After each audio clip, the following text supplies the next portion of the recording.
So voting is I don't know, a right, a privilege, whatever, that everybody in the United States gets to do. You just got to register and then you're good to vote in every single election and other anything that's a referendum that needs to be voted on or whatever, you can go vote. Likewise, literally anybody can go and try to run for public office. Granted, it's a little harder than voting. You need to be able to get into your position that you're seeking. Sometimes it's like a committee, so you could just get a shoehorn in if they need somebody and you're willing to fill the spot. Other times you might need to win an election, whether it's for a mayor or it's to make it into the House of Representatives or it's to be a governor or whatever. But still, technically, every single person has the same right and access to be able to run for these offices. Well, that's all fine and good. It shouldn't be locked down to anybody specific, kind of like monarchies. I always find monarchies to be kind of funny, like England. Even though it's kind of like useless. I mean, what's the King of England really do? I don't know, nothing. He's just kind of like a figurehead from a legacy time. But still, I do find it weird that people fawn over the royal family and act all like there's something so special and love it, and like these people live a lavish life, and it's like, why? What did they do? They did nothing. They didn't achieve anything. They were just born into it. Oh, King Charles is the king now because his mom was the last queen, and oh, just like William will be able to become the next king when his dad passes away. And why? Oh, because his dad passed away and he was the firstborn. Like, they do nothing to achieve what they have in life. They're just born into it. It's nothing special. At least when you run for public office, if you win and you make it to high enough office and stuff, it kind of is special. You did something for it. You had to run a campaign. First, you had to come up with the idea that you wanted to do this. Then you had to come up with a team and a campaign and put in true effort to get to where you got. Not just be born and, oh, hey, I'm royal now. Anyhow. Now, all this loops around to what my main topic is, which you can tell from the picture I'm using as my background. It's that I think a lot of things, though, maybe should change. For starters, I think in order to vote, I don't think you should just be registered and, oh, now you can vote. I think you should be a little bit more informed on issues. I think maybe people should have to take some kind of a test, whether it's a civics test, and then if you pass it, then you get like a certain card or something in the mail that you bring with you when you go to vote that proves, yep, I took my test and I passed. Or maybe something in addition to this, or something alternative, but just something that proves that you are a competent enough individual and you know what you're voting for and why you're voting for it. I mean, current day, we have a lot of people that are just very clueless, and yet their vote matters just as much as somebody like me, who's maybe I'm not the most informed, but I do listen to political chat almost daily. So I kind of have an idea in the world of what's going on and stuff. Sure, sometimes something will come up that somebody's talking about and I didn't hear about it yet, so I don't know. But for the most part, I'm in the know.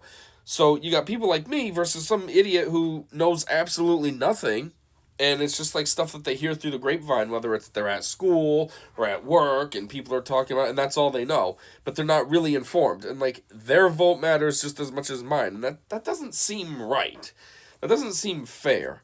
And then that's how you end up with fools winning the elections that they run for. Like Mondami in New York. This guy should not have won. He is the most terrible candidate for that city. I mean, he's a communist or something, Democrat, socialist, one of those two things. Whatever it is it's anti-capitalist, okay? New York is the financial center of this country and quite possibly of the world. And you're going to have a communist running that city? Come on.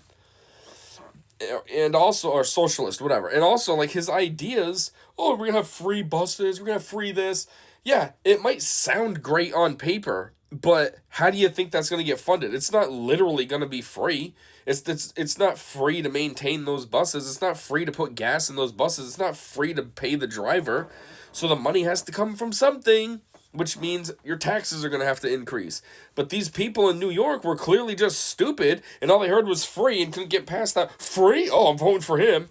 Instead of stopping to think and, wait a minute, is this the right option? Should I be choosing this? No, you shouldn't.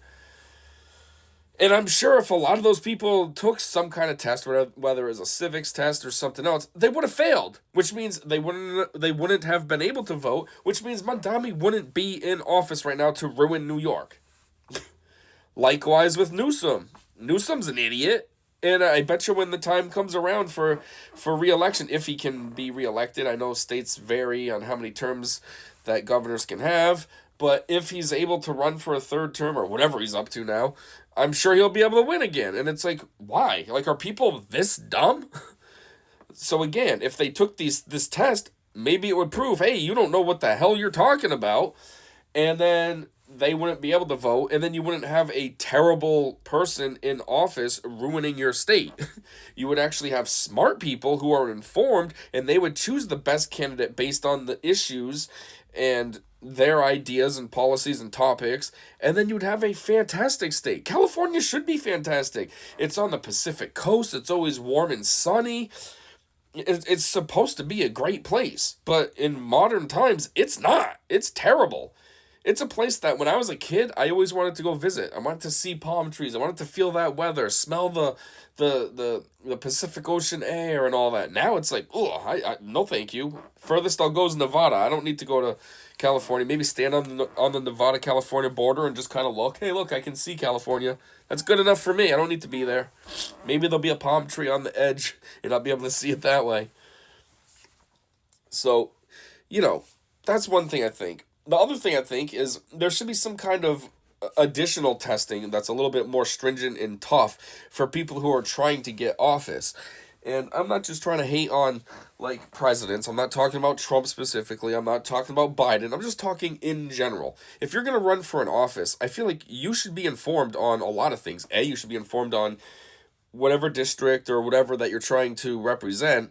You know, whether you're a town mayor, you should know all about your town. Or if you're trying to be a representative, you should know the area that you're trying to represent. If you're trying to be a senator, you should know your state well. If you're trying to be a governor, you should really know your state well.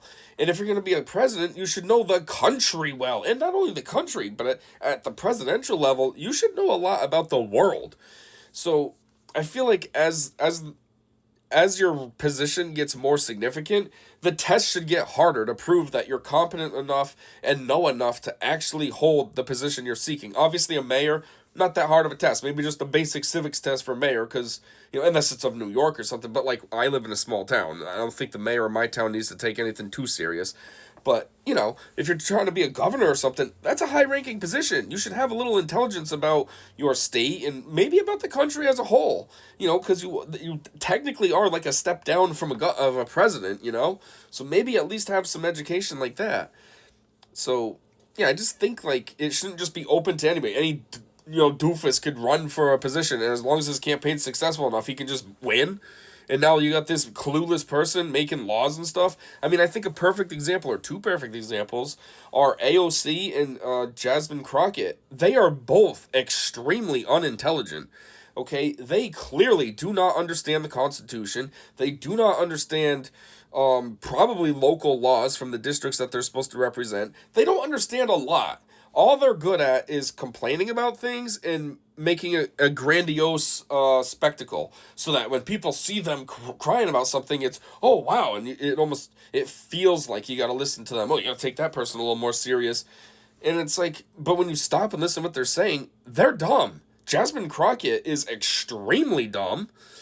And AOC is just barely smarter. Just barely. I mean, if Jasmine Crockett's IQ is 70, AOC is 71. Like, she is barely smarter. And yet, these two people are in Congress, and, you know, they're representatives, and they can be writing laws and stuff and impacting everybody, or at least impacting their specific states. And it's like, that, again, is not right. You need to have people that are intelligent enough making these decisions for everyone, not just some dummy. You know, it's like my job. I'm chief engineer at a plastics manufacturing company. Like, I need to understand plastics. I need to understand design aspects. I need to understand a lot about my field to do my job successfully. I can't just be some doofus with no idea about any of this and be like, yeah, I want that position, and then they're going to give it to me. No, I need to prove that I can do that stuff. And I've proved it before I got hired. I proved it with my resume, you know, showing the past positions I had. I proved it with my degrees that I have, showing that, yes, I've studied this. Like, I had to put forth just for a regular job. I think if you're trying to go for a governmental job, you should be doing the same. Anyways, that's all I got for today. So thanks for listening and have a great